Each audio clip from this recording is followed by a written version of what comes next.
인정, 최서해. 새벽부터 음산한 일기는 눈이 내릴 듯 하더니 생각하던 눈은 내리지 않고 오후부터 빗발이 듣기 시작하였다. 때 아닌 비도 분수가 있지 한겨울인 음력 새 밑에 비가 내리는 것은 내년에 흉년들 조짐이라고 여관집 주인은 걱정하였다. 저녁 뒤에는 일가와 같이 밖에 나가서 돌아다니다가 들어오는 승연이의 정성도 이 비에는 움츠러져 들어가고 말았다. 그래도 가슴속이 금실거려서 가까운 데 있는 김군이나 찾아볼까 하고 벽에 걸린 양산을 벗겨 쥐었다가 더신도 없는 구두가 흙투성이 될 것과 바지 아랫도리가 물망태 될 것을 생각하고 그만 주저앉았다. 밤들면서 빗소리는 더욱 요란하였다. 여름 한장맞대 빗발같이 내리들이는 빗소리는 그로도 알 수 없는 불안을 그의 가슴에 슬며시 주었다. 그 얇고 가벼운 불안과 같이 옛날에 먼 길을 더듬는 듯한 그윽한 정에도 떠올랐다. 이따금 지나가는 바람에 불리는 빗발은 서편 들창을 몹시 치었다. 빗발이 창을 두드리는 때마다 그리 없던 누가 온 것도 같고 어깨를 누르던 지긋한 침묵이 몰려가는 듯이 시원하기도 하였다. 책상에 비스듬히 기대었던 승현이는 목침을 베고 뜨뜻한 아랫목에 누웠다. 일기가 풀린 까닭도 되겠지만 구들과 하룻불에서 오르는 화기에 방안은 봄날 같았다. 그는 신문을 읽으려고 들었으나 눈은 글자를 쫓지 않았다. 따분한 정서는 실실 풀리어서 빗소리를 타고 끝없이 가는 것 같았다. 그는 들었던 신문을 그로도 모르게 떨어뜨리면서 잠이 들어 버리었다. 요새 새밑이 돼서 도적놈이 다니니 들창 덧문 같은 것도 단단히 걸고 주무십시오 하고 일전에 여관집 주인이 부탁한 뒤로부터 반드시 닫아 걸던 서편 들창 덧문 닫을 생각도 못하고 잠이 들었다. 항상 지키던 규율을 깨뜨린 것이 자리도 깔지 않고 옷 입은 채로 들어누운 것이 잠들 때 꺼림하였던지 깊은 잠을 못 들었다. 말하자면 무의식 중에 무슨 의식이 움직이고 있었다. 잠들었던 그는 무슨 꿈을 꾸었는지 귓가에 들리는 무슨 소리에 눈을 번쩍 떴다. 방 안에는 전등 불빛이 잠자던 눈에 부시도록 흐르고 있다. 창밖에서는 그저 빗소리가 수선스럽게 들린다. 그 밖에는 아무 소리도 들리지 않았다. 밤은 깊었는가? 일어나 바로 누워야 그는 속으로 생각하면서 눈을 다시 스르르 감다가 눈길에 띄는 무엇에 다시 눈을 떴다. 서편 들창 미닫이가 열린 것이 그의 눈에 띄었다. 그것은 분명히 닫아두었는데 열리었다. 잠에 취하였던 그의 눈은 커졌다. 그는 일어나려고 머리를 들다가 무슨 생각을 하고 다시 고요히 누워 있었다. 열린 들창으로 흘러드는 바람은 음습하다. 그의 따분하던 기분은 흐트러지었다. 가슴속은 벌써부터 군성거리기 시작하였다. 이때 전깃불이 흘러나가는 들창 밖에는 유령 같은 그림자가 슬그머니 치밀었다. 그는 겁결에 목구멍까지 나오는 소리를 침으로 막아 삼키고 끝까지 그 그림자의 동정을 살피려고 하였으나 본능적으로 흠칫하는 전신의 동작은 걷잡을 수 없었다. 나타나던 그림자는 승연의 몸이 흠칫하는 때에 지나가는 그림자처럼 쓰러져 버렸다. 그의 가슴은 몹시 군성거렸다. 온몸의 피가 얼어드는 듯이 덜덜 떨렸다. 1분간은 되었을 것이다. 승연이가 소리를 지를까 말까 하고 생각하는데 그 그림자는 또 나타났다.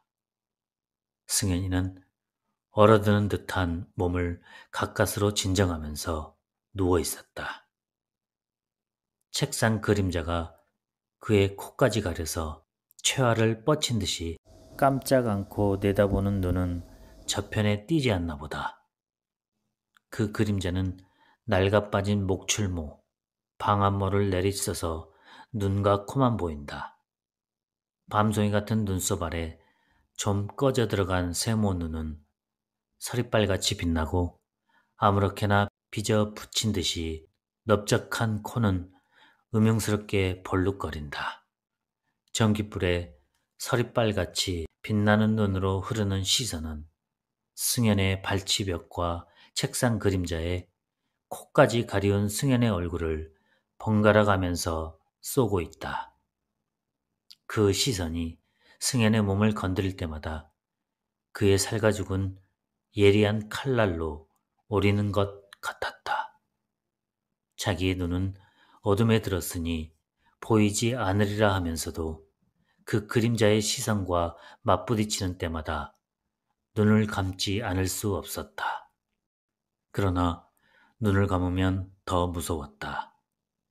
시퍼런 칼, 반짝거리는 곤총, 무지한 몽둥이 하는 생각이 그의 머릿속을 그 꼬리가 그 꼬리를 물고 지나간다. 그 모든 흉기에 참살된 시체의 그림자. 언제든가 교당에서 누가 칼에 찔려서 피투성이가 되어 자빠졌던 그 그림자가 다시 보이었다. 그러면서도 그는 옳다. 오토종놈이다. 이놈이 혼 좀 나보아라. 붙잡을 필요는 없고 질겁을 하도록 만들어야 할 텐데 하는 생각은 잊지 않았다. 그 생각은 그놈을 징계하려는 것보다도 그로도 알 수 없이 발작하는 호기심이 만족을 얻으려는 편에 가까웠다. 그는 이런 생각을 하다가 도적놈이 눈이 뒤집히어서 질겁을 하고 달아나는 그림자를 생각하고 속으로 웃었다. 웃음이 나면서도 겁은 겁대로 났다. 어쩐지 그놈의 흉기에 자기가 피를 흘릴 것만 같았다. 그 그림자는 머리를 돌려서 빗소리 요란한 뒤를 돌아보더니 다시 머리를 돌이키면서 기단 작대기를 방 안으로 들이민다. 그 작대기가 금방 자기 가슴에 푹 박히는 듯이 승연의 전신의 피는 왈칵 끓어올랐다. 가슴은 뭉클하면서 호흡이 막히는 듯 하였다. 그는 덜덜 떨리는 이빨을 악물고 그대로 누워서 견디었다. 그 그림자는 작대기 잡은 팔을 겨드랑이 보이도록 디밀었다. 작대기 끝에 쳐맨 쇠갈고리에 외투깃이 걸릴 듯 말 듯 할 때 승연의 떨리는 가슴은 조마조마하였다. 의복이라고는 단 한 벌이다. 그것도 전당에 들어갔던 것을 겨우 찾아 입은 것이다. 그것이 저 갈고리에만 걸리는 날이면 쫄딱 망하는 판이다. 그놈을 놀래려다가 제가 망하는 판이나 아닌가 하고 생각하는데 갈고리가 의거리에 걸리면서 의거리가 삐걱하고 외투가 걸린 채 발치에 털썩 떨어졌다.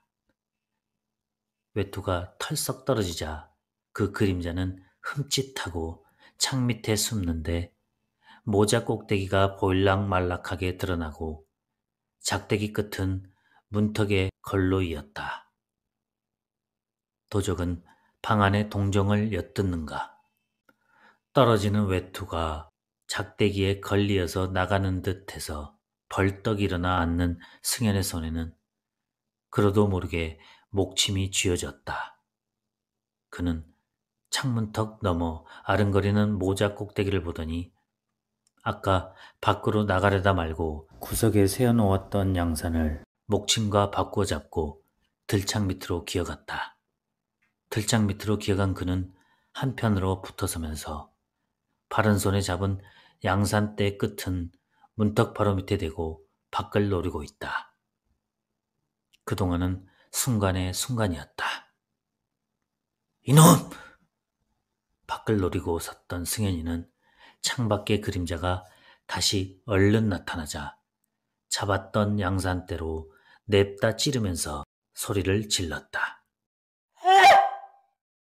뼈에 사무치도록 지르는 급한 소리와 같이 철썩하고 진창에 떨어지는 육중한 소리는 빗소리 속에 처량히 울리었다. 그는 그러도 알 수 없는 쾌감을 느끼면서 내려다보려고 들창 문턱을 잡고 몸소슴을 쳤다. 먼 불빛에 어스름한 골목, 내리들이는 빛발 속에 쓰러진 검은 그림자가 희미하게 보이었다. 그는 그 문턱에서 떨어지면서 대청마루로 나왔다. 안방에서 자던 주인이 속옷만 입은 채 미닫이를 방긋이 열고 내다보면서 지금 그게 무슨 소리예요? 하고 기운 없이 묻는다. 도적놈이 왔어요, 도적놈. 저기 자빠졌어요. 승현이는 황황히 마당에 내려섰다. 퍼붓는 빛발에 온몸이 으쓱한 것도 불개하고 그는 대문간을 뛰어나가서 빗장을 뽑았다. 처마 밑으로 다름질쳐서 건넌방 들창 밖으로 오니 진창에 쓰러진 그 그림자는 그저 있다. 그의 가슴은 공연히 두근거리었다. 아이고,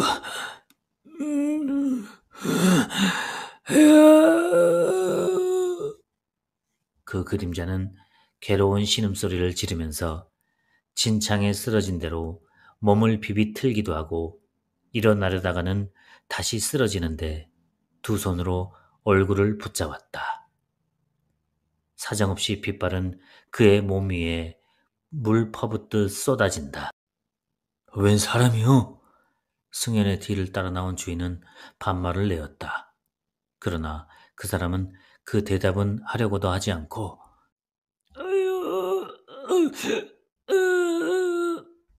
하고 이를 빡빡 갈면서 몸을 뒤틀었다. 그것을 보는 승현의 가슴은 몹시 굴렀다. 무슨 큰일이나 저질러 놓은 듯 하였다. 그러면서도 어쩐지 마음 한편에서는 그것을 변명할 여지가 있는 듯이 느긋하였다. 에? 웬 사람이요? 주인은 내면서 성냥을 득 그었다. 아유, 나리 살려. 아이고. 바람결에 그물거리는 성냥 불빛 속에서 신음하는 그 사람의 얼굴과 그 얼굴을 가린 손은 피투성이가 되었다. 응? 승현이는 스스로도 모르게 소리를 지르면서 그 사람의 앞에 다가들었다. 성냥불은 꺼지었다. 다시 어둠이 몰렸던 주인은 빗소리에 요란하다. 저거 웬일이요? 다시 성냥을 그어던 주인도 눈이 둥글해서 그 사람의 얼굴을 들여다본다. 승현이는 일어나 앉은 그 사람의 얼굴을 가린 손을 잡아떼었다. 왼편 눈으로 흘러내리는 피는 흙투성이 된 목출모와 의복을 질퍽히 적시었다. 승현의 가슴은 찌르르 하였다. 벼락이 금방 내릴 것 같았다. 그는 비를 맞으면서 그 사람의 손을 잡은 채 멀거니 서서 어쩔 줄을 몰랐다. 주인도 성냥을 다시 그 잡을 생각까지 잊은 듯이 침묵을 지키었다. 컴컴한 골목, 쏟아지는 빛 속에 들리는 것은 사람의 신음소리뿐이었다. 자, 집으로 들어갑시다. 승현이는 그 사람을 일으키었다.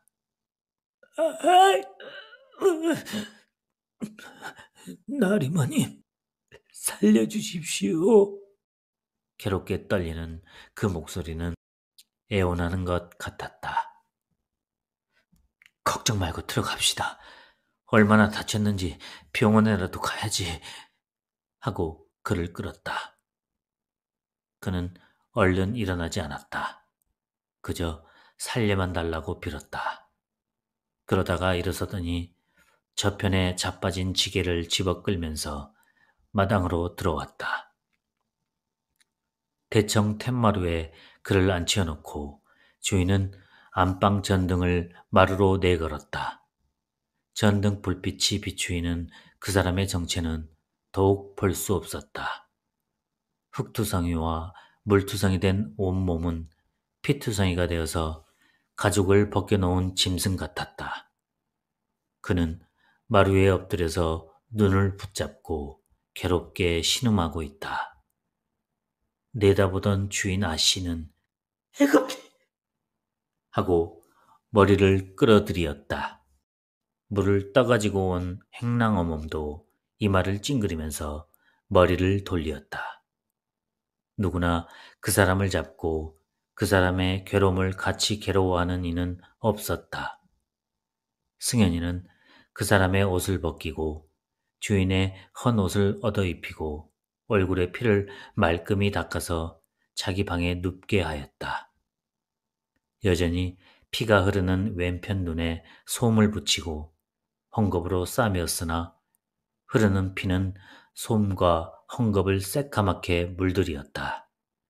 그는 신음을 하면서 돌아가려고 하였다. 나리마님, 살려주십시오.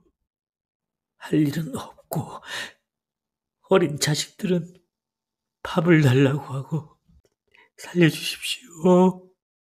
이놈의 눈깔뿐 아니라 목이 떨어져도 죽을 죄를 살려주십시오. 그는 괴로움과 울음이 섞인 목소리로 내었다. 그는 승현의 마음을 의심하는 것이었다.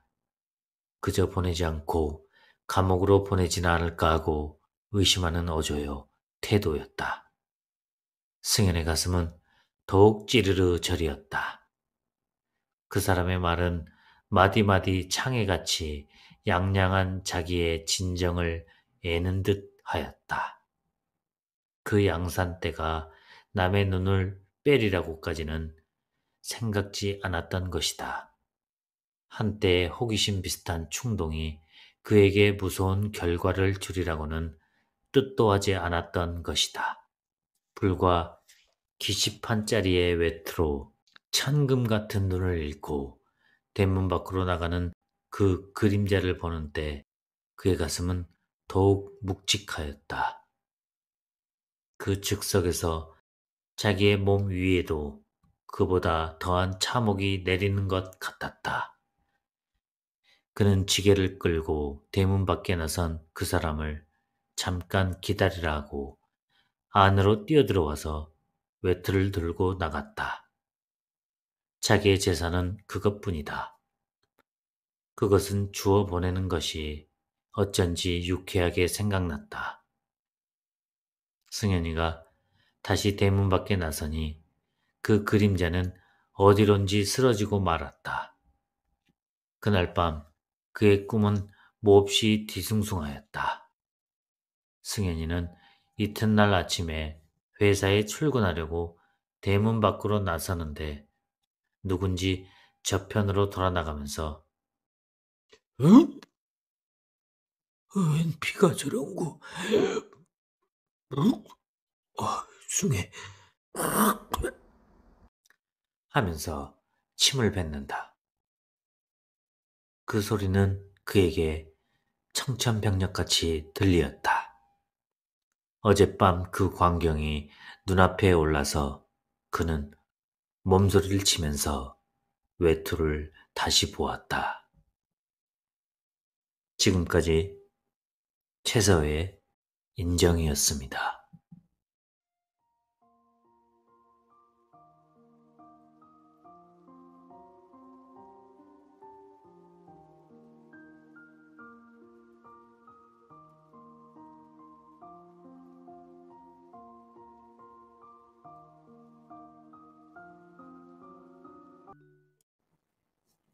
오원 75전 최서의 장안에 구준비 내리고 삼각산에 첫눈이 쌓이던 날이었다. 나는 왼종일 엎드려서 신문, 잡지, 온고지와 씨름을 하였다. 마음은 묵직하고 머리가 띵한 것이 무엇을 읽어도 눈에 들지 않고 붓을 잡아도 역시 무엇이 써질 듯하면서 써지지 않았다. 나중에는 화가 더럭더럭 나서 보던 잡지로 낯을 가리고 누워버렸다. 눈을 감았으나 졸음이 올 리가 없다. 끝도 없고 머리도 없는 여러 가지 생각이 떠올라서는 터져버리고 떠올라서는 터져버렸다. 생각의 실마리가 흐트러지고 그것이 현실과 항상 뒤바뀌는 것을 느끼게 되면 가슴이 갑갑하고 누웠던 자리까지 배기는 듯이 편안치 않았다. 그만 벌떡 일어났다. 일어났으나 또한 별 수 없었다. 바깥 날이 흐리니 방 안은 어두컴컴하여 침울한 기분을 한껏 돋우었다. 비는 개었는지 밖은 고요하였다.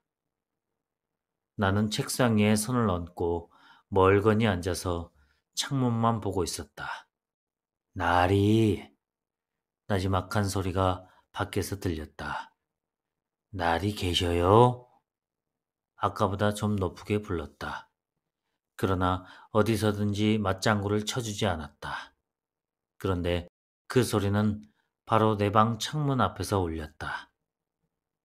나는 그것이 누구의 소리인 것을 알았다. 김주사 나리! 허허. 이번에는 흐릿한 창문에 어둑한 그림자를 묵직 실으면서 더 가까이 와서 불렀다. 나는 나를 나리 하고 찾을 리는 만무하다 하면서도 미닫이를 쓱 열었다. 그것은 주인이었다. 허허허허. 텐마루에 비스듬히 올라앉아서 두 손으로 마룻바닥을 짚고 나를 보는 주인은 어색한 웃음을 지었다. 나는 벌써 그 웃음의 뜻을 알았다. 그러나 짐짓 모른 채 하고 무슨 일이 있어요? 정색하며 물었다. 주인은 아천 비슷하게 싱긋 웃더니 말하기 어려운 듯이 머뭇머뭇하였다. 나 역시 다시 입을 못 벌리고 미닫이 고리를 잡은 채 주인을 보고 빙그레 웃었다.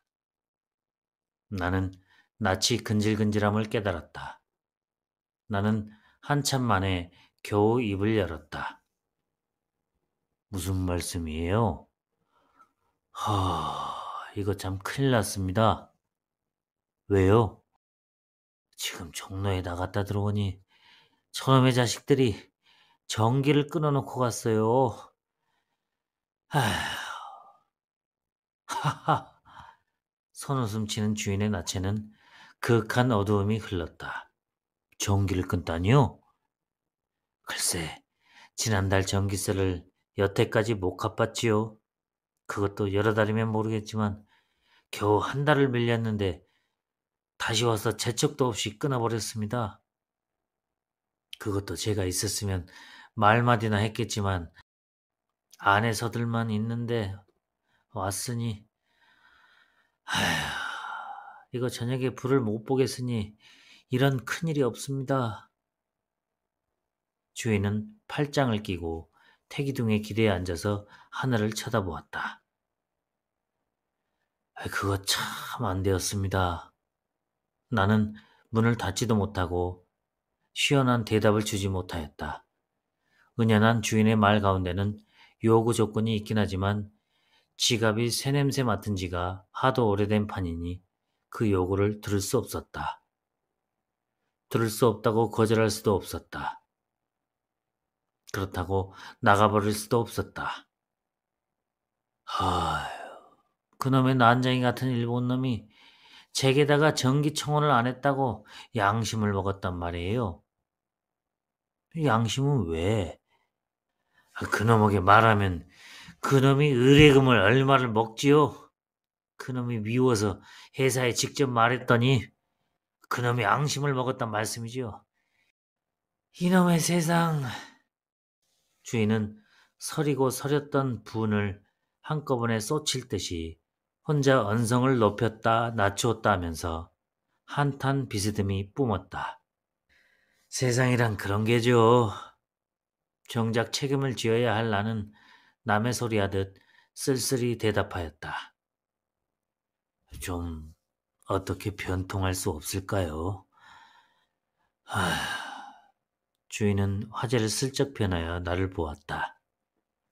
나는 벌써 그 소리가 나올 줄로 짐작하지 않는 것이 아니지만 주인의 시선이 내 낯을 스칠 때 머리가 저절로 숙여졌다. 네, 하자니 거짓말이 되겠고, 아니, 하자니 이제는 입이 떨어지지 않았다. 글쎄, 어떻게 하노? 나는 주인의 시선을 피하여 방안을 보면서 겨우 한마디 하였다. 가슴이 맹맥한 것이 획책이 없었다. 나를 보던 주인은 어이없는 코웃음을 쳤다. 네가 그럴 테지. 그 웃음은 나를 비웃는 듯이 들렸다. 나는 더욱 무색하였다. 이때까지 내가 가졌던 모든 자존은 그만 이 순간에다 깨뜨려져 버렸다. 아무 권리가 없었다. 좀 어떻게 변통을 해보세요. 주인의 소리는 사형 선고같이 들렸다. 나는 온몸이 장판 속으로 차지러져 드는 듯했다. 벌써 몇 달이냐. 3, 4sak이 되도록 동전 한 푼 이렇다는 말 없이 파먹어 주었으니 이제는 주인 볼 면목이 없었다. 성금을 준다고 와놓고 한 달, 두 달, 이렇게 넉 달이나 버텨오니 주인인들 갑갑하지 않을 수 없었다. X사에서 5, 60원 받은 것이 있으나 오늘 내일 하고 그것조차 얼른 주지 않으니 나도 속이려고 해서 속인 것은 아니지만 근질근질하고 마음이 조리조리해서 새끼 밥상 받는 때마다 살이 쪽쪽 내리는 듯 하였다. 사실 살이 내리지 않는 것은 아니었다. 이 3, 4삭 사이에 눈이 꺼지고 불이 들어가서 보는 사람마다 중병을 앓았느냐고 물었다. 주인이 넉넉하거나 우락부락한 처지 같으면 사정도 하여보고 배심도 부려보겠지만 그도 퍽 강구한 형세요. 극히 온순한 사람이었다. 또 나라는 위인이 그렇게 배심이 든든치 못한 터이니 밤낮 은근히 마음만 골릴 뿐이었다. 이렇게 3, 4sak이나 끌어오되 주인은 첫날이 막날같이 내게 대해서 꼴 한 번 찡기지 않았다. 어떤 때 내가 쓸쓸히 앉았으면 담배까지 사다 주었다. 그나 그뿐인가 신던 양말까지 깨끗이 빨아놓았다. 피차 같은 사람으로 누구는 먹고 누구는 지어주며 누구는 부리고 누구는 부리우라는 패를 채웠으랴.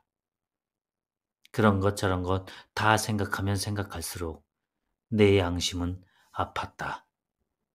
창밖에 빅군들이 모여와서 주인을 땅땅 조르는 때면 내 기운은 더욱 줄어졌다. 나와 아무 상관없는 빅군들까지 나를 노리는 듯하고 그네들께 쪼들려서 하늘만 쳐다보는 주인의 낯이 보기가 괴로워서 그런 때면 변소에 가는 것까지 주저거렸다. 이렇게 되니 무슨 일이 손에 잡히랴. 그렇다고 방 안에 자빠져 있을 수도 없고 밖으로 나갈 수도 없었다.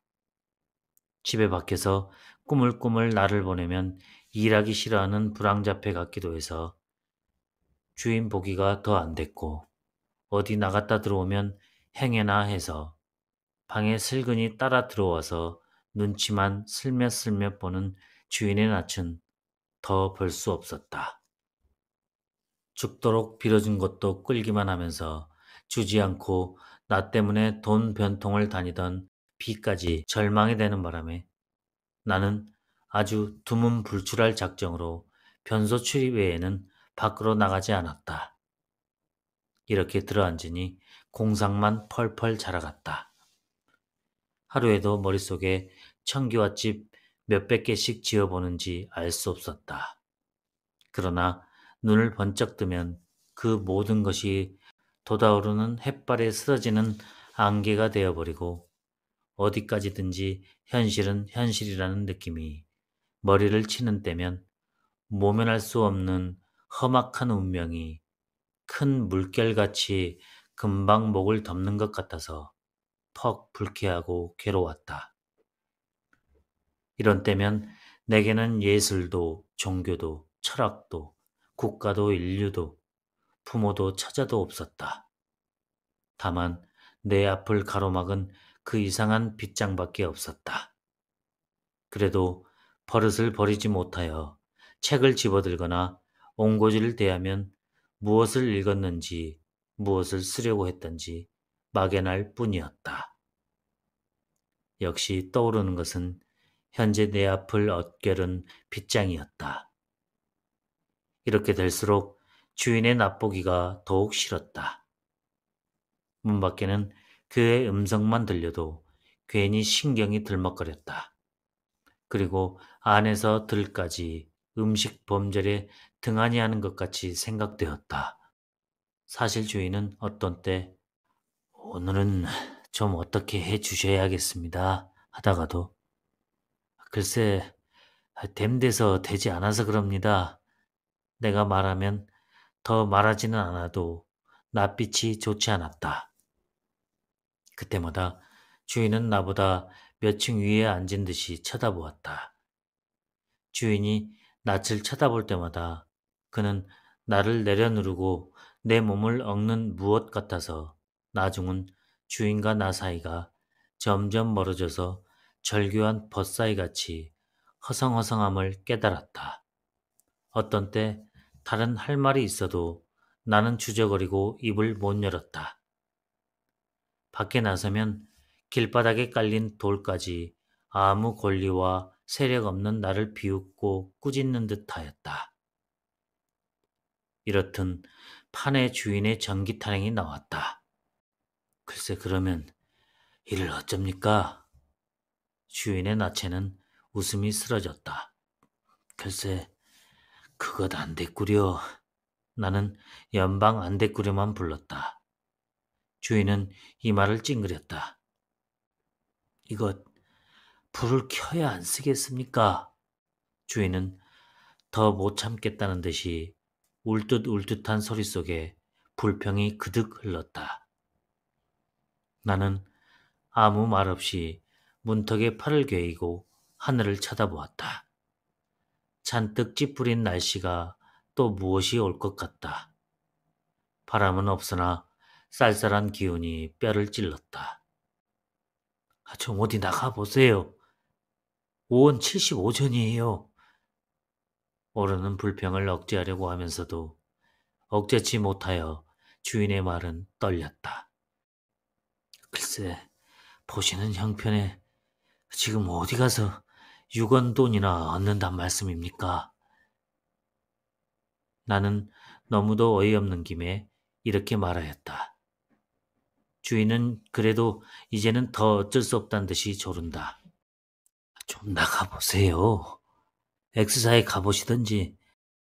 내가 너무도 미안쩍어서 X사에서 요즘은 될 터인데 하고 주인을 대할 때마다 내었고 또 어디 나갔다 들어올 때면 X사에 갔다 온다고 하여 나도 밥값 때문에 상당히 고심한다는 자취를 보이느라고 애쓴 것이 여러 번이었다.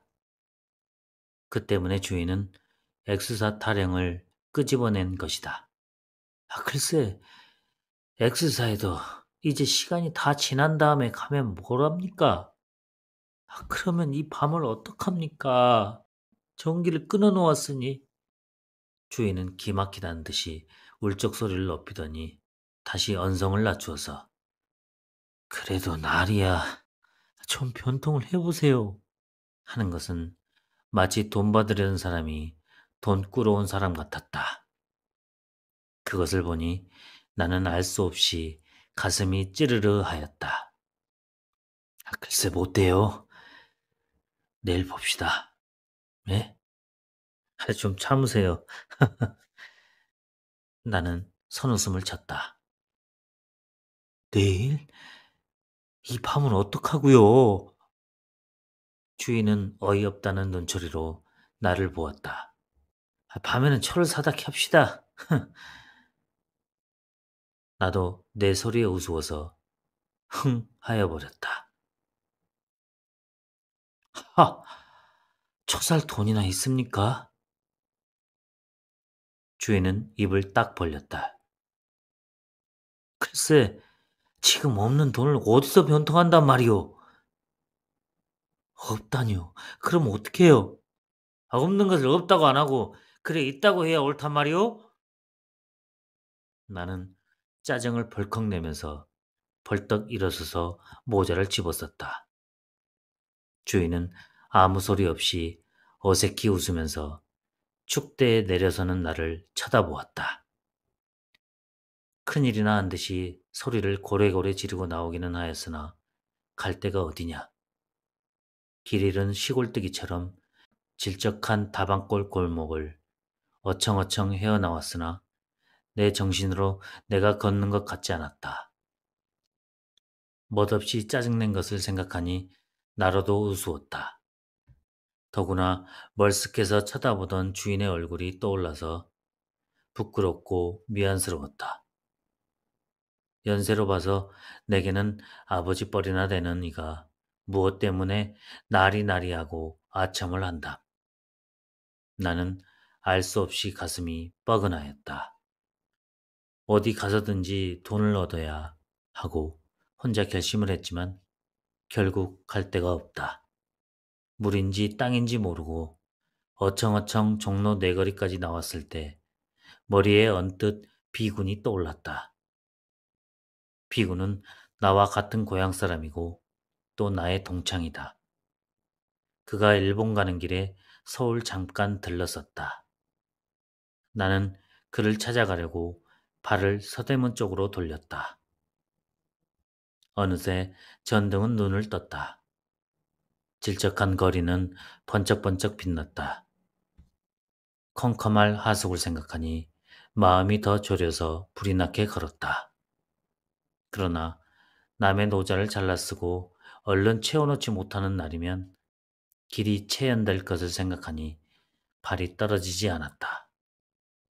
이 사람 내일이나 모레 줄 테니 자네 돈 5원만 취해주게. 응? 지금 급하니. 비구는 쾌히 승낙하였다. 하늘을 가졌으면 이에서 더 기쁘며 땅을 맡았으면 이에서 더 좋으랴. 나는 의기양양하게 하숙으로 향하였다. 나는 전등이 꺼져서 컴컴한 문간을 지나 들어갔다. 마당은 컴컴하였다. 두어 방 미닫이에 비친 불빛은 꺼불꺼불하였다. 어느 때는 어디 나갔다도 슬근히 들어오던 나는 기침을 하면서 내 방문을 열었다. 컴컴한 방 속에서 누릿한 장판 냄새가 흘러나왔다. 주인은 따라 나와서 초에 불을 켰다. 아, 김주사, 용서하세요. 제 홧김에 불쾌한 소리를. 주인은 아까 일이 미안스럽다는 사과를 하였다. 나는 도리어 낯이 후끈하였다. 아니요, 천만에, 쟤야 참 제 홧김에 괜히 하면서 나는 5원 지폐를 주인의 손에 쥐었다. 주인은 벙긋 웃었다. 아무쪼록 노요 마세요. 천만의 말씀을 하십니다. 주인도 나와 같이 웃었다. 이 찰나 주인과 나 사이에 가로질렀던 담벽이 툭 터져서 더욱 가까워진 듯 하였다. 아까 피차 찌그리던 낯은 티만치도 찾을 수 없었다. 아, 단돈 5원이로구나. 나는 이렇게 생각할째 가슴이 찌르르 하여 눈물이 핑 돌았다. 또다시 내일이나 모레 주마 비군에게 한 말이 떠올라서 이 말을 찡그리지 않을 수 없었다. 지금까지 최서의 5원 75전이었습니다.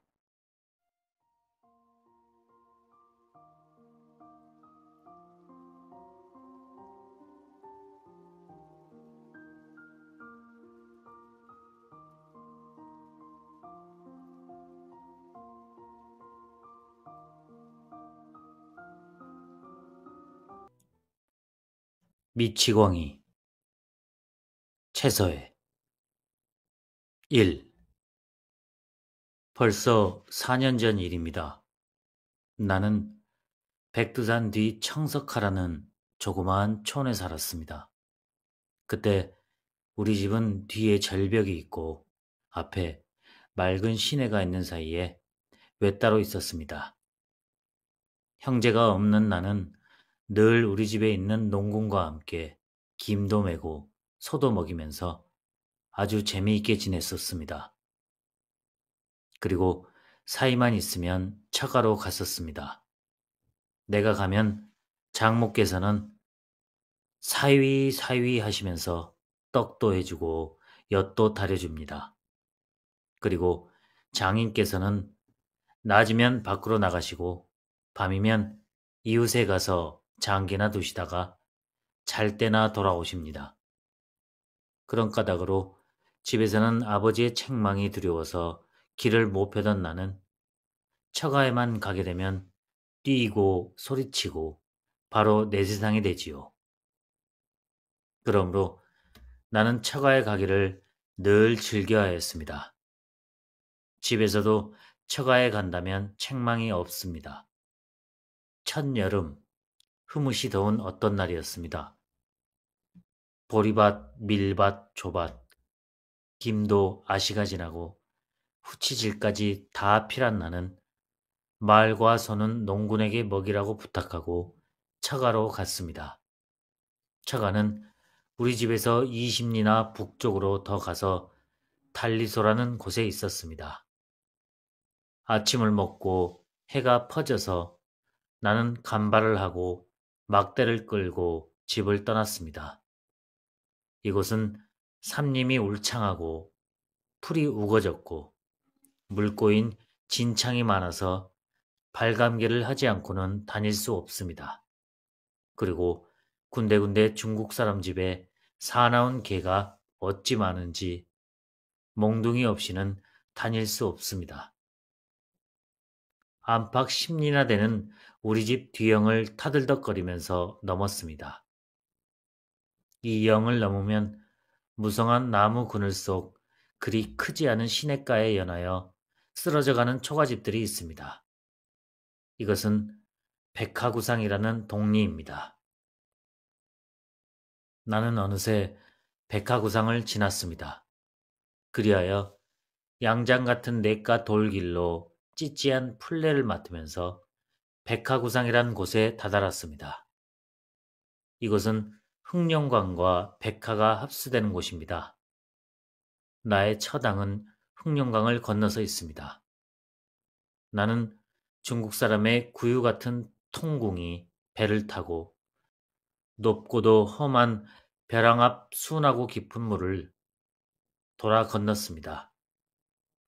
강안에 내린 나는 푸른 버들 속을 지나 경사가 완환한 옥수수밭 옆길에 올라섰습니다. 얼른 보기에는 산 같지 않게 완환한 산 중턱에 외따로 놓인 차가가 퍼런 기장밭 저편에 보였습니다. 나는 다리 아픈 것도 잊어버리고 걸음을 바삐 하는데 바람결에 이상스러운 소리가 들립니다. 이때 나의 신경은 긴장하였습니다. 나는 발을 멈추고 가만히 섰습니다. 그 소리는 확실히 장바두어커리나 나가서 저편 산속에서 납니다. 그러나 벌써 풀문이 막혀서 무엇인지 잘 보이지도 않고 응얼응얼 하는 것이 무슨 소린지, 그리고 나뭇가지를 뚝뚝 꺾는 것은 산짐승 같았습니다. 저것이 곰이 아닌가? 나는 생각하였지요. 그렇게 생각하니 어찌 무서운지 단꺼번에 뛰어서 처가로 갔습니다. 장인께서는 밭으로 나가시고 장모만 집에서 배를 짭니다. 장모께서는 내가 마당에 들어서는 것을 보시더니 말코를 벗어놓고 배틀에서 내려서 엿감주 한 사발을 떠다 줍디다. 나는 단숨에 들이켰습니다. 아, 달아. 나는 오늘 오다가 곰을 보았어요. 나는 가장 큰 자랑거리나 있는 듯이 흐그럽게 말했습니다. 그리고 마루에 앉았습니다. 에? 뭐? 곰을? 에이, 끔찍해라. 어디서 보았노? 배틀에 앉으려던 장모는 놀라운 안색으로 나를 봅니다. 바로 이 앞산 모퉁이에서. 나는 손을 들어 가리켰습니다. 차런. 그래 사람을 보고 가만히 있어? 장모는 더욱 놀랐습니다. 나는 대답이 구구하였습니다. 곰인지 호랑인지 무슨 소리만 듣고 보지도 못한 것을 본체한 것이 이제 거짓말로 탈로 되게 되니 극히 부끄럽기도 하고 무슨 큰 말이나 한 채 하던 용기조차 꺾어졌습니다. 무서워서 보지도 못하고 뛰어왔습니다. 나는 또 보았다고. 그럼 곰인지는 어찌 알았나? 장모는 빙긋이 웃습니다. 문제는 더욱 빡빡하게 되었습니다. 웅얼웅얼하면서 나무를 꺾는지 뚝딱지근해요. 그리고 우실렁우실렁 다니는 듯해요. 나는 될 수 있는 대로 기운 있도록 말하려 하였습니다. 장모께서는 즐겁게 웃습니다. 바로 이 앞이지? 장모는 그저 웃으면서 턱을 쳐들고 내 들어오던 길을 가리킵니다. 나는 나의 거짓에 웃지는 않는가 하여 더욱 무료하였습니다. 그래 대답을 못하고 있었습니다. 사이가 미치광이 짓거리는 것 들은 게는 또 웃습니다. 나는 미치광이란 소리에 일종의 호기심이 울렁거렸습니다. 예? 미치광이라뇨? 나는 의심스럽게 물었습니다. 이때 무료한 찰나를 벗어버리게 된 것도 다행하게 생각하였습니다. 여기 그런 사람 하나 있지. 혼잣말 잘하는 사람. 장모는 배를 짱짱 짭니다. 홀로 말하는 사람이 어떤 사람일까? 나는 더욱 의심이 났습니다. 왜 혼잣말 할까요? 나는 짧은 곰방대에 담배를 담으면서 물었습니다. 누가 아나? 아무도 없으면 몹시도 짓거리지. 그러나 일은 잘해. 무슨 말을 해요? 몰라. 뭐라고 하는지. 공부하다 미쳤대. 장모는 채를 뽑아서 다시 꼽습니다. 무슨 공부? 누가 아나? 장수가 되려고 산에 가서 돌을 닦다가 미쳤다던가?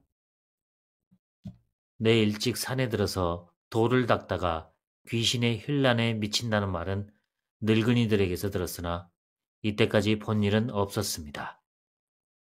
이제 짐승으로 나를 속이고 놀래이던 것이 그런 사람이라니 어떠한 장가하고 나는 이윽히 상상의 머리를 썼습니다. 어쩌면 공부하다가 미치나? 돌을 닦는데 귀신이 어떻게 희마를 주나? 과연 귀신이 있는가? 어떤 사람인데 무엇을 바라고 돌을 닦다가 귀신이 어떻게 하에서 미쳤나? 이렇게 생각할수록 그 미쳤단 사람이 보고 싶었습니다. 그러나 미치광이라는 소리에 혼자 찾아가기는 무섭고 또 산길에 피곤한 다리는 다시 걸을 용기도 없었습니다. 나는 머리에 썼던 수건을 벗어서 얼굴에 먼지를 씻고 잠잠히 앉아서 허덕 그늘 속에서 배짜는 장모를 물끄러미 보았습니다. 왜 그러고 앉았나? 기운 없나? 방에 들어가서 들어 눕지. 나를 보시는 장모는 낯에 걱정스러운 빛이 보였습니다. 그것은 내가 항상 앓으니 또 어디가 아파서 그런가 걱정함이겠지요. 아니요. 나는 몸을 한번 틀면서 그 사람이 어디 있어요? 하고 나는 또 그 미치광이를 생각하였습니다. 누가? 그 미치광이 말인가? 저 건너 떼놈의 집 옆땡에 있는 김찬봉 집에 있지? 그걸 한번 보았으면은 그건 보아 뭐해? 밤이면 우리 집에 놀러 오지. 나는 장모에게 들은 말을 종합하여 미쳤다는 그 사람의 신상을 상상하면서 앞강으로 발 씻으러 나갔습니다. 모기때가 어떻게 심한지 나는 저녁 뒤에 장인과 같이 뜰에 피워놓은 모기불 곁으로 나갔습니다. 이웃집 김장이도 오고 박서방의 부자도 놀러 왔습니다. 옅은 안개가 사방을 아른히 둘러싸서 동산 위에 높이 솟은 달빛은 으스름한 것이 그윽한 회포를 자아냅니다. 석벽이 병풍같이 둘린 동산 아래를 휘돌아 내려가는 강물 소리는 이날 밤의 정조를 더욱 농후케 하는 듯하였습니다. 달이 물을 에웠네. 모깃불에 옥수수 이삭을 굽던 정월돌 박서방의 아들은 달을 쳐다보고 코를 훌쩍 들이마시면서 중얼거렸습니다. 모깃불에가 민상투 바람으로 돌아앉았던 어른들은 약속이나 한 듯이 일시에 달을 쳐다봅니다. 나도 쳐다보았지요. 달을 한가운데로 둥그런 무지개가 가락지 모양으로 어른이 둘렸습니다. 또 비가 오려나. 김장이는 살짝 지나가는 바람에 쾌한 모기불 연기가 낯에 스치는 것이 아치러운지 이마를 찡기고 손으로 연기를 휘휘 붙입니다. 후치질이나 한 다음에 비가 와야지. 걱정하시는 장인의 소리는 남의 소리하듯 별로 걱정같이 들리지 않았습니다. 뭘 비가 와도 이제야 하고 김장인은 담배를 퍽퍽 빨더니 침을 찍 뱉고 올 가을에는 소나 한 마리 사게 될까? 하면서 자기의 농사는 남부럽지 않다는 듯이 배를 만집니다. 김장이야, 소 한 마리야, 파고 심은 당나무지. 소만 사겠소. 말없이 우두커니 앉아서 담배만 피던 박서방은 한숨을 쉽니다. 지주에게 묵은 양식값이 있는지요? 미치광이 또 온다. 저 미치광이. 바로 내 옆에 앉아서 노루꼬리 같은 노란 머리태를 휘휘 두르면서 이 사람 저 사람의 낯을 쳐다보면서 꺼멓게 탄 옥수수 알을 뽑아먹던 정월돌이는 저편을 보면서 나직이 소리를 칩니다. 이 자식 또 들으면 매 맞을라. 박서방은 책망합니다. 나는 낮에 나를 놀래던 미치광이 오는 기다 생각하면서 저편을 보았습니다. 달빛이 으슥한 호박밭과 돼지 우리 뒤로 검은 그림자가 우줄우줄 오는 것이 보입니다. 그렇게 사나운가요? 나는 박서방을 쳐다보았습니다. 가만 버려두면 일 없지만 저를 욕만 하면 새는 것이 없어요.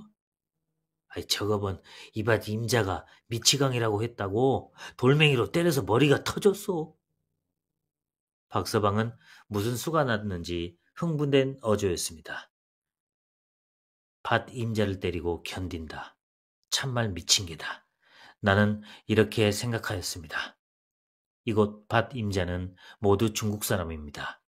그때 놈들이 어떻게 무지한지 제가 글렀더라도 자기니 비위에 맞지 않으면 자기네 벌어놓은 곡식을 빼앗고 주지 않거나 쫓거나 때리거나 그렇지 않으면 남몰래 죽이는 수가 흔합니다. 이렇게 머리를 디밀고 일하는 자기는 모두 조선 사람입니다. 어디 사람인가요? 잘 알 수가 없어요. 홍원 써왔다고도 하고 북청 써왔다고도 하고 지 나이도 몇인지 모르는걸요? 이렇게 그의 신상담을 주고받는 사이에 그는 벌써 우리 앞에 나타났습니다. 이때 나는 몸소리가 칩디다. 오, 조생원 님이요? 장인께서는 웃으면서 먼저 인사를 합니다. 그는 아무 대답도 없이 한쪽에 쭈그리고 앉더니 꽁무니에서 짤막한 담뱃대를 꺼내면서 담배 한 대 줘 하고 자중에 손을 내밉니다. 그 어조는 조금도 서툴지 않으나 음성은 좀 청청스럽디다. 박서방은 제기 담배는 매산이야 하면서 쌈지에서 담배 한 잎새를 꺼내줍니다. 그는 별소리 없이 대에다 꾹꾹 담아서 풀썩풀썩 피웁니다. 일동은 그만 봅니다. 담배를 퍽퍽 빨 때마다 번쩍번쩍하는 불빛은 달빛을 등진 그의 낯을 번뜩번뜩 비칩디다. 그때마다 보이는 그의 우뚝한 성깔스런 코와 때가 검은 낯빛은 무섭게 보입니다.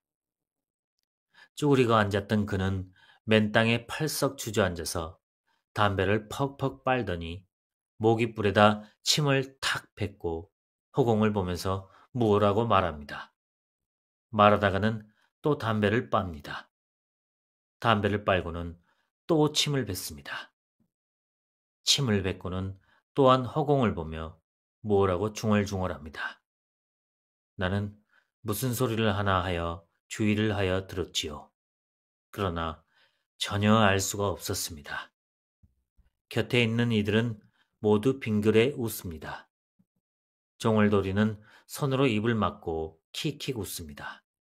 그러나 미치광이는 남이야 웃거나 말거나 남이야 뭐라고 하거나 말거나 조금도 쉬지 않고 어떤 때는 높게 어떤 때는 낮게 숭얼숭얼합니다. 이렇게 숭얼거릴 때마다 무엇을 꼭 보는 듯하여요.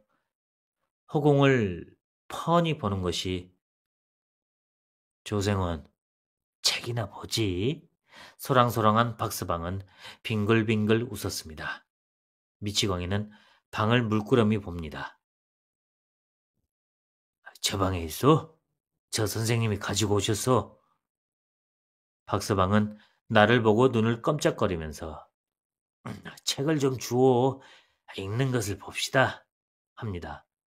나는 책을 읽는다는 것이 하도 신기하여서 방으로 들어가면서 자, 이리 들어오시오. 하고 그자를 방으로 청하였습니다. 그것은 매라고 방으로 부르나? 부뚜막에서 바느질 하시던 장모께서는 말씀합니다. 그러나 나는 그 대답을 하지 않고 그자를 방으로 청하였습니다. 박서방과 정월돌이는 빙글빙글 웃으면서 문턱에 걸터 앉습니다. 깊고 찢어지고 때가 더덕더덕한 중국 의복을 입은 미치광이는 조금도 서슴지 않고 신시는 채로 방 가운데 펄썩 앉습니다. 나는 실형에서 영웅루라는 중국 소설을 집어서 그에게 주었습니다. 그는 받아서 읽습니다. 그는 받아서 읽습니다. 역시 웅얼웅얼 하는데 알아들을 수가 없습니다. 그리고 책 첫 페이지를 편지가 이슥토록 더 번지지 않습니다. 나는 그의 동정을 살피느라고 시간 가는 줄 몰랐습니다. 한참 읽던 그는 목침을 찾아서 누우려고 합니다. 누워서는 안 돼. 책을 이리 줘. 저 선생님도 보셔야지. 문턱에 앉았던 박서방은 방으로 들어와서 그의 잡은 목침을 빼앗습니다. 저 책을 달라고 하시오. 그냥 두면 날이 밝도록 들고 있어요. 박서방은 나더러 또 말합니다. 미치광이는 가만히 앉아서 책을 이윽히 보다가 아까운 듯이 나를 주면서 좋은 책이요? 물리가 없이는 못 읽겠어? 합니다. 나는 책을 받으면서 무슨 책인지 알겠어? 하고 웃습니다. 그러나 아무 대답 없이 벽에다가 걸어놓은 기름불을 쳐다보면서 또 숭얼숭얼 홀로 말합니다. 무서워. 이때 불 아래서 똑똑히 보니 그의 두 눈에 검은 좌이는 샜뜨는 듯이 똑같이 미간으로 몰켰는데 형용키 어려운 무서운 빛이 환합디다. 나는 그만 어찌 무서운지 밖으로 나왔지요. 병신은 병신이라도 체면은 여간이 아니야? 저번 날 김찬봉이 어디 간 날 밤에는 집에 들어오지 않았더래? 그래 그 이튿날 아침에 보니까 그 비가 몹시 오는데 강가 보릿집 속에서 자고 왔더라나? 이때까지 침묵을 지키던 김장희는 누가 묻지도 않는 말을 합니다. 왜 강가에서 잤을까? 내가 물은즉 뭐 젊은 계집이 혼자 자는 집에서 자기가 싫다고 그러지요. 김장희는 대답합니다. 더군다나 김찬봉의 여편네하고 그 뒤에 있는 떼놈하고 배가 맞은 것을 보았다나 저 미치광이가. 그런 뒤로는 김찬봉만 없으면 집에서 자지 않어. 박서방은 제가 더 잘한다는 듯이 말합니다. 스르르 지나는 바람에 몹시 타들어가던 모깃불은 화르르 화염이 일어났습니다. 으슥하던 주인은 화납니다. 정월도리는 불을 흔들어 끕니다. 불 꺼진 뒤에는 여전히 몽롱한 달빛이 뜰을 쌌습니다. 사람들은 잠깐 사이에 침묵하였습니다. 앞강의 물소리는 출렁출렁 의미 깊게 들립니다. 이때 미치광이는 방으로서 나옵니다. 조상은 가나? 장인께서는 소리를 쳤으나 그는 여전히 대답 없이 숭얼숭얼하면서 돼지우리 뒷길로 저벅저벅 갑니다. 나는 그의 그림자가 사라질 때까지 보았습니다. 참 별사람이야. 미친 것 같기도 하고 성한 사람 같기도 하고. 헐벗었으니 네 것을 훔칠 줄 아나. 배고프니 밥을 달라나? 뭐 주면 먹고 안 주면 말고. 그래도 일은 잘해.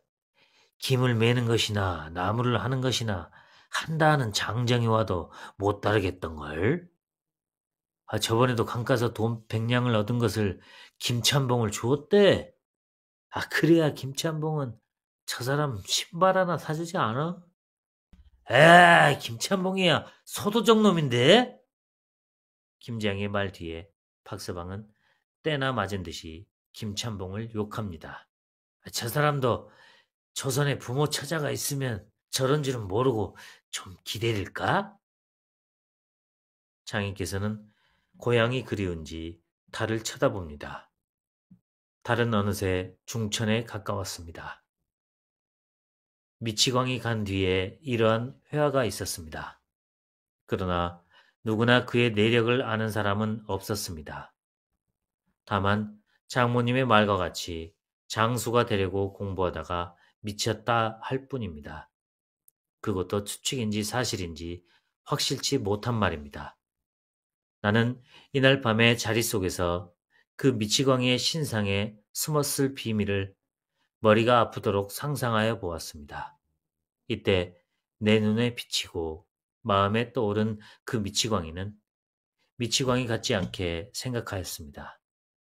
나는 그가 도리어 우리를 미쳤다거나 하지 않을까고도 생각하였습니다. 그 두 눈을 또렷이 뜨고 허공을 볼 때 그는 확실히 딴 세계를 보는 듯하며 만나려는 어떤 일을 만난 듯이 생각났습니다. 3.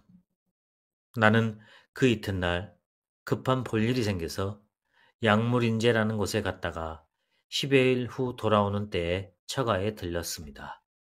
이때는 그 미치광이가 없었습니다. 박서방께서 들으니 이러합디다. 말썽 많은 김참봉의 아내가 중국 사람하고 연애를 하다가 어떻게 서툴러서 미치광이에게 3번이나 들켰습니다. 그러나 그 미치광이는 아무 말도 없었습니다. 하지만 김참봉의 아내는 발설이 될까 겁이 나서 미치광이가 밥을 도적질한다고 남에게 거짓말로 모함하였습니다. 귀넓은 김참봉은 그 말을 옳게 듣고 미치광이를 죽도록 때려서 쫓았습니다. 미치광이는 김참봉 집에서 일 잘하여 준 보수라고 할는지 돈 한 푼 못 받고 매를 죽도록 맞고 쫓겼건만 아무 소리 없이 태연자약한 태도로 갔다 합니다. 그 후에는 벌써 4년째나 그 미치광이의 소식을 나는 못 들었습니다. 그러나 나는 늘 돈도 계집도 모르고 천에 2억에 표박 유리하여 태연자약하는 그 미치광이를 극히 생각합니다. 그 미치광이는 지금 어디 가서 살았는지 죽었는지. 지금까지 최서의 미치광이였습니다.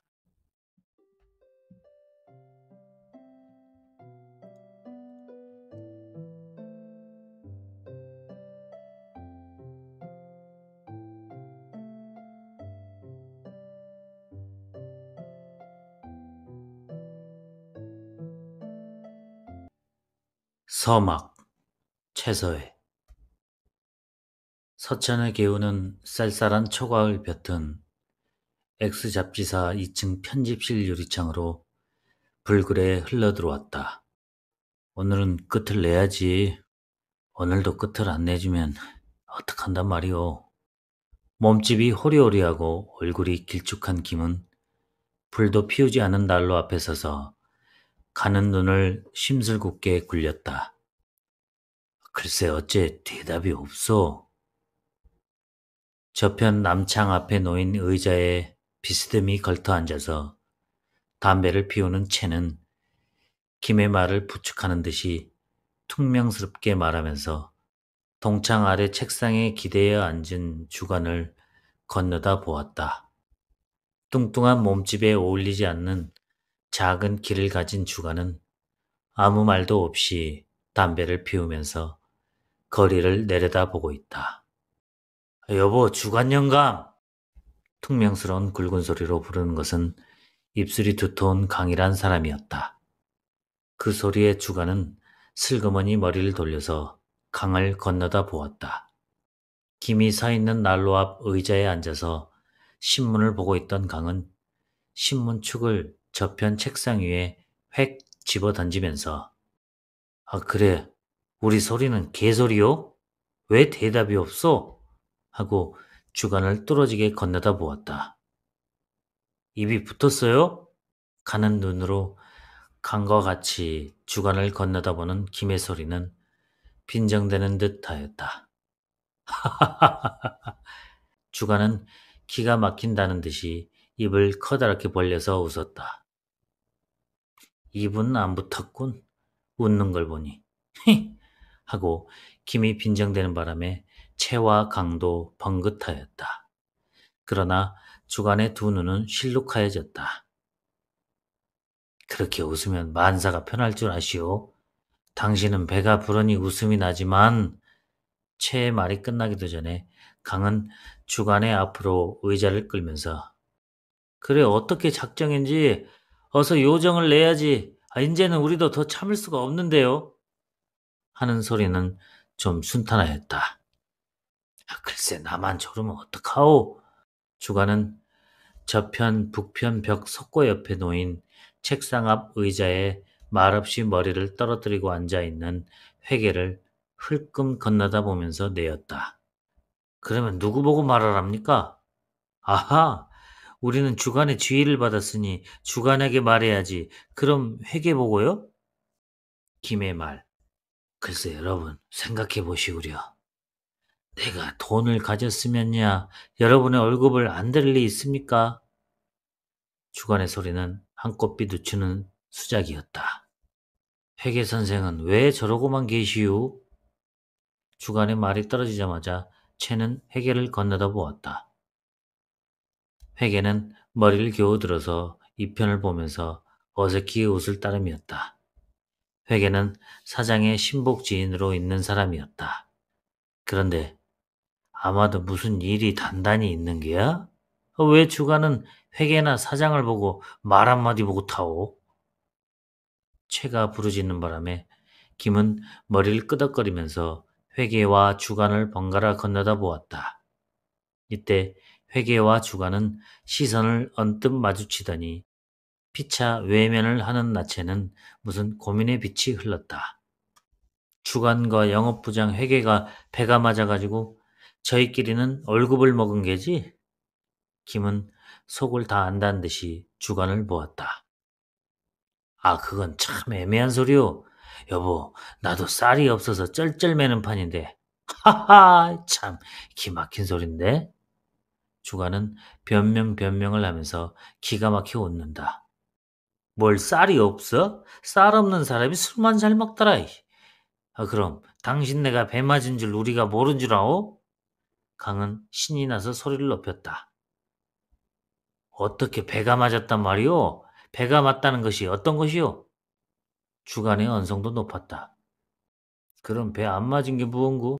둘이 밤낮 기생집 술집으로 돌아다니면서 남은 밥을 굶기고 제 혼자들만 술을 처먹으니 배 안 맞은 게 뭐예요? 강은 펄쩍 뛰는 듯이 의자에서 일어섰다. 누가 기생집 술집이요? 어디서 보았어? 주간은 눈에 핏발이 서도록 악을 썼다. 알았다. 인제 알았다. 니놈들 속을 인제 알았다.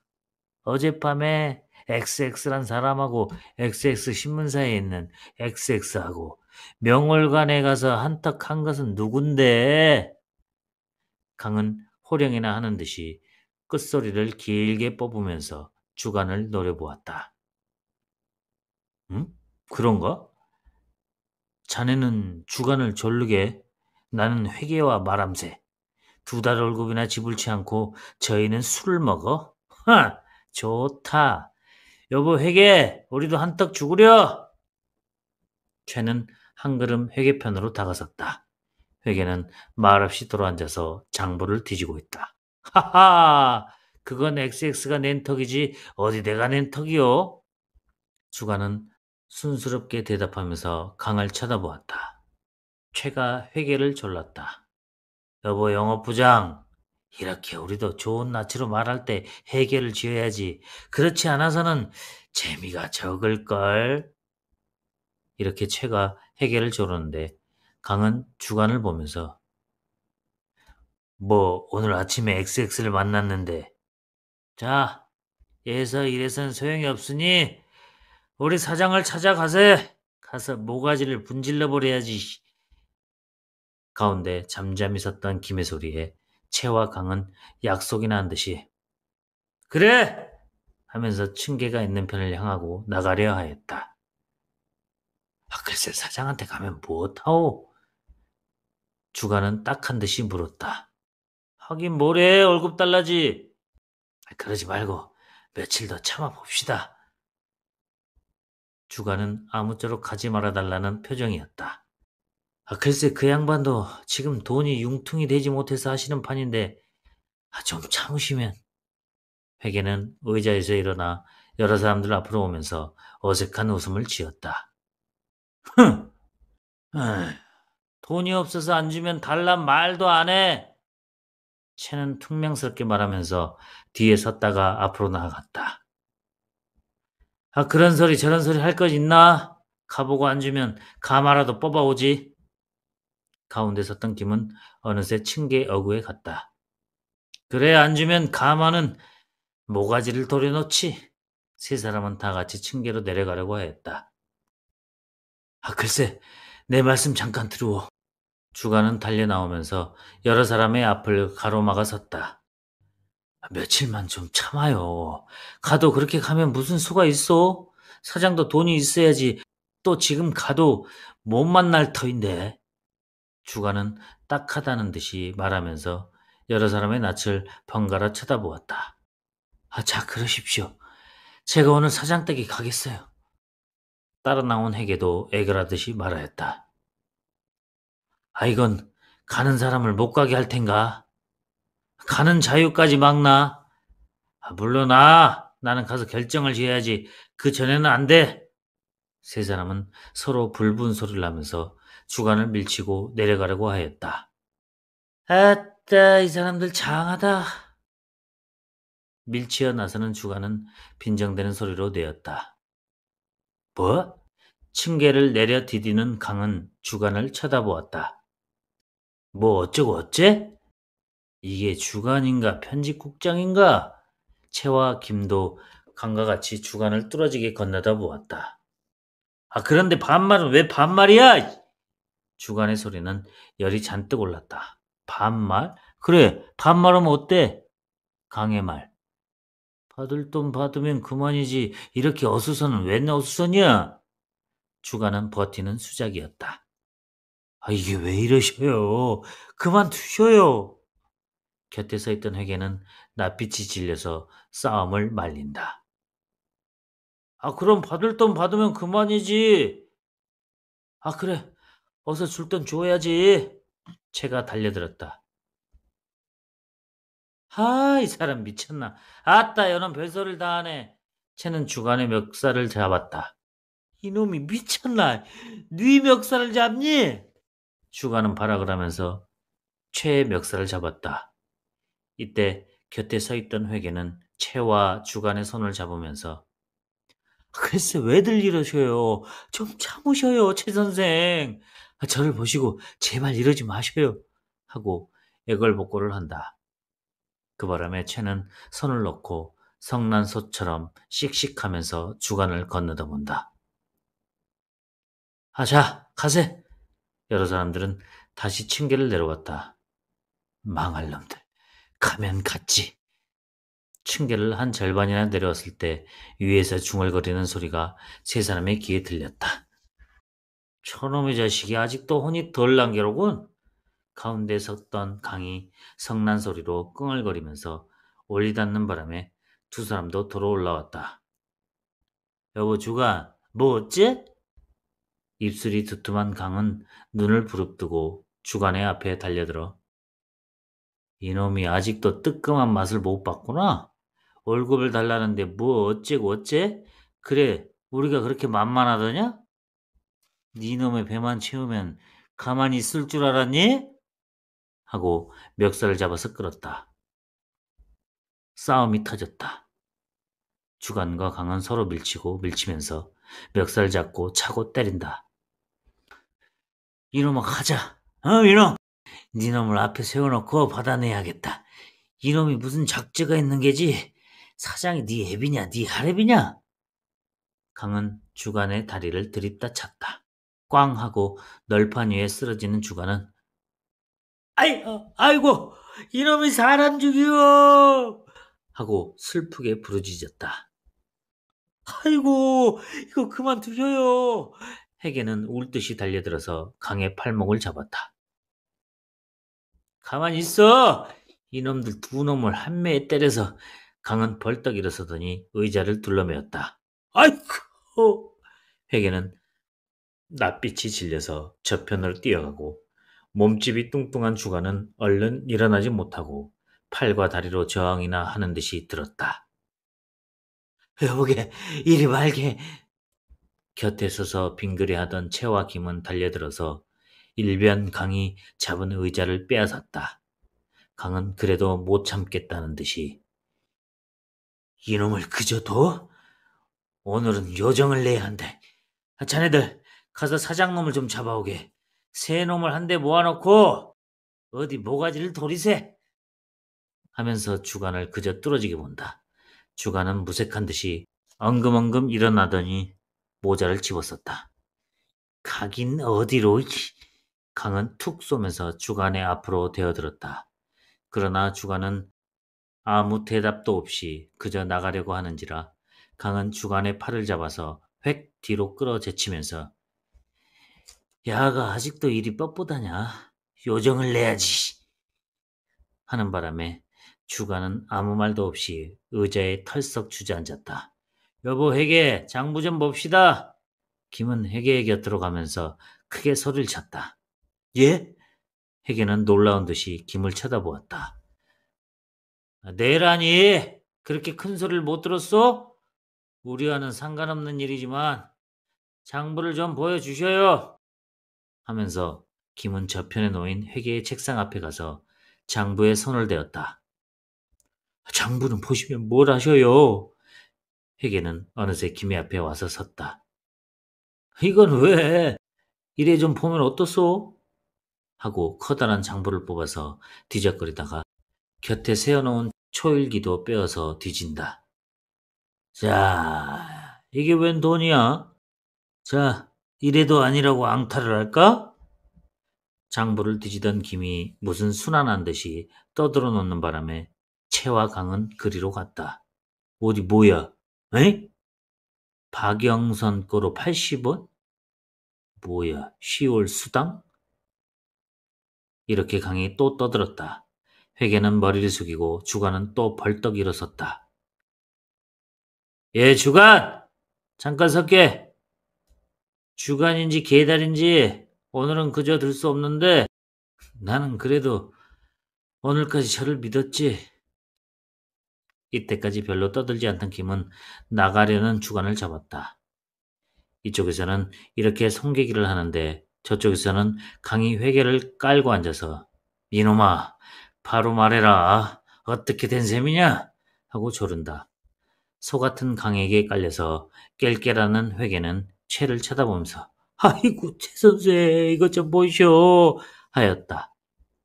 이러는 판에 어디로 심부름 갔던 하인이 층계를 탕탕 구르고 올라와서 이 광경을 보더니 눈을 둥그레서 이게 웬일입니까? 너는 어디 가서 그리 오래 있니? 이런 놈 좀 때려 죽이지. 너도 월급을 못 받았지? 이놈을 죽여라! 하고 채는 주간의 귓배기를 보기 좋게 올렸다. 아이고 이놈!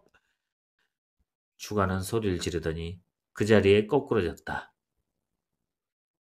아이고 선생님 이거 그만두십시오. 하인은 눈이 둥그레서 말린다. 이놈 같으니 이 천참만육을 할 놈들 같으니 어? 일은 우리가 죽게 하고 배는 너희가 채우고 그리고도 큰 소리를 한다?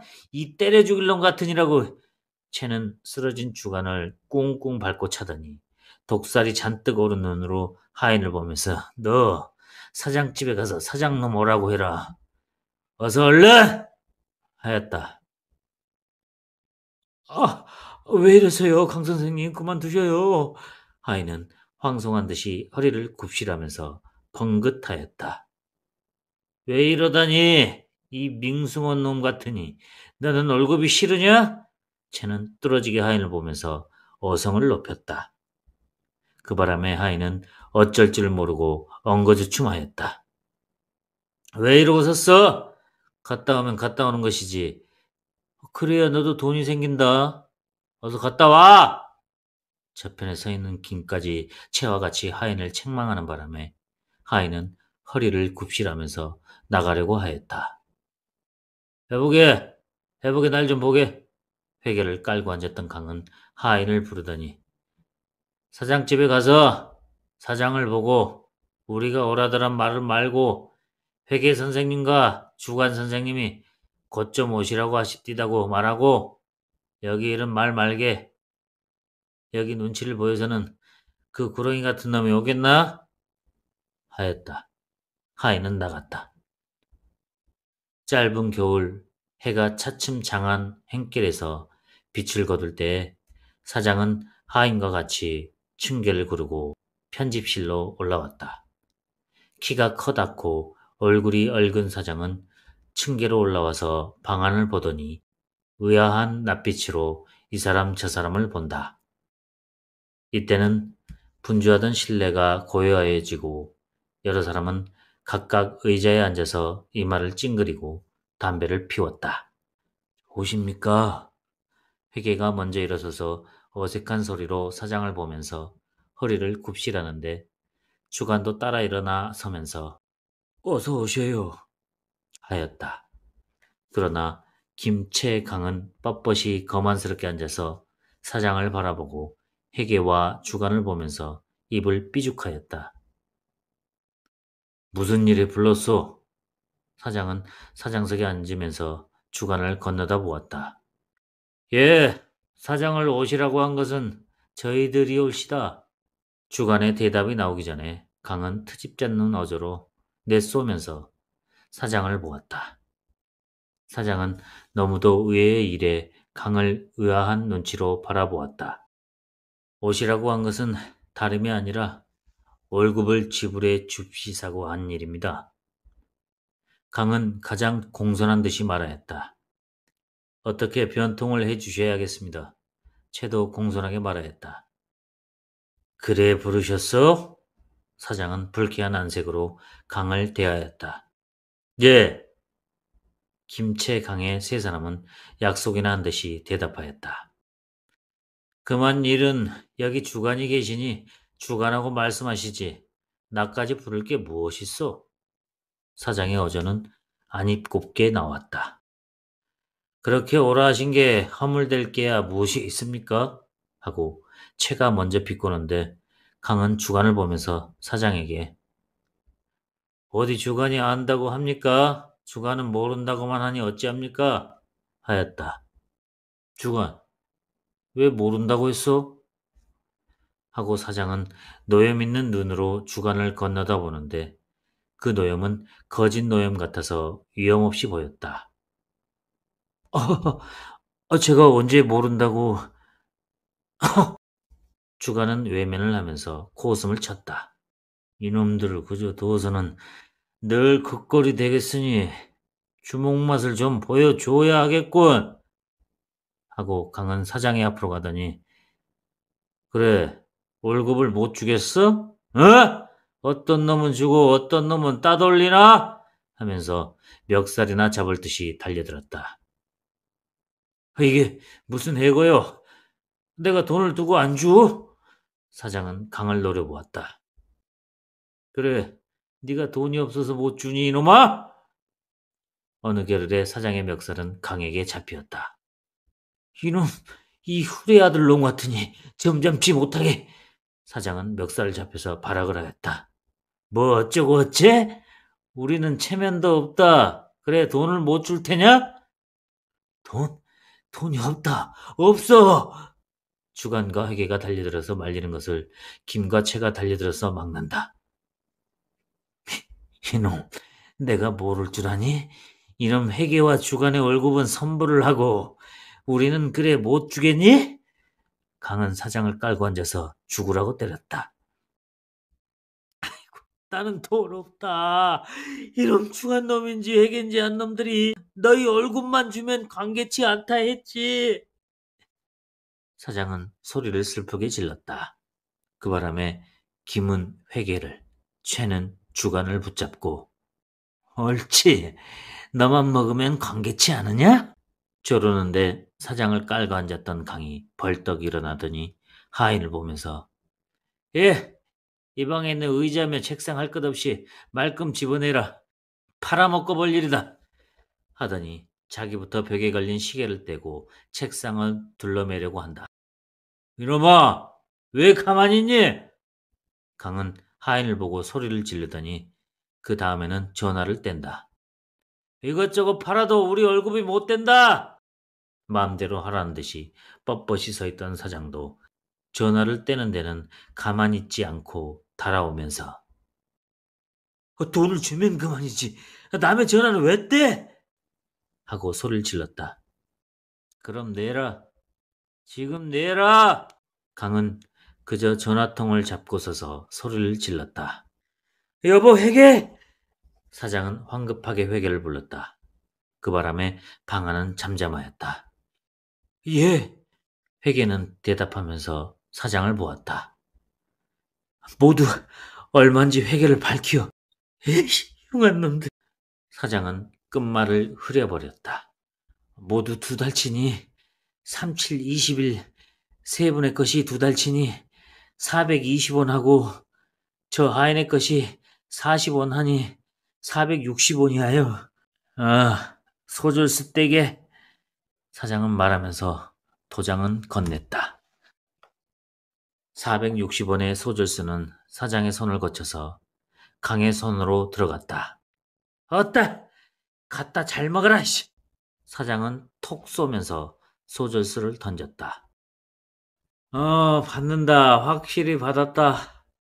잘 먹고 말고. 너 이놈의 근성이 이렇다. 왜 줄 돈을 벌써 주었으면 피차 생색이지 바락바락을 하다가 준단 말이냐? 어?